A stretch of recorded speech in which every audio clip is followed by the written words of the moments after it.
রাজধানীর গুলশান ২ এলাকায় নিজের ঠিকানা স্থানান্তর করেছেন বাংলাদেশের অন্তর্বর্তী সরকারের প্রধান উপদেষ্টা ডক্টর মোহাম্মদ ইউনূস। মিরপুর থেকে নিজের ভোটার ঠিকানা বদলে তিনি এখন হয়েছেন গুলশান ২ এলাকার ভোটার।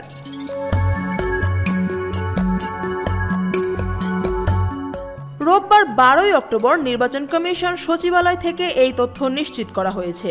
জাতীয় পরিচয় নিবন্ধন অনুবিভাগের মহাপরিচালক ASM হুমায়ুন কবিরের অনুমোদনের মাধ্যমে এই পরিবর্তন কার্যকর হয়। ইসির এনআইডি ডাটাবেজ অনুযায়ী এতদিন ডক্টর ইউনূস ভোটার ছিলেন মিরপুরের গ্রামীণ ব্যাংক কমপ্লেক্স ঠিকানায়।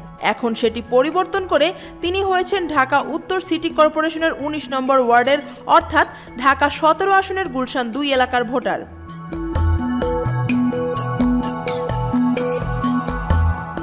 প্রধান উপদেষ্টা গত ২ ফেব্রুয়ারি ঠিকানা পরিবর্তনের আবেদন করেন। এরপর ১৭ ফেব্রুয়ারি মহাপরিচালকের অনুমোদন এবং পরদিন ১৮ ফেব্রুয়ারি আনুষ্ঠানিকভাবে সংশোধন সম্পন্ন হয়।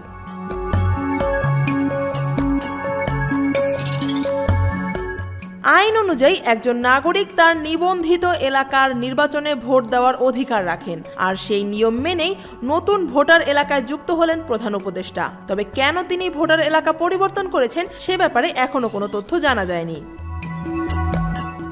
আফিয়া আক্তার, ঢাকা ওয়াচ।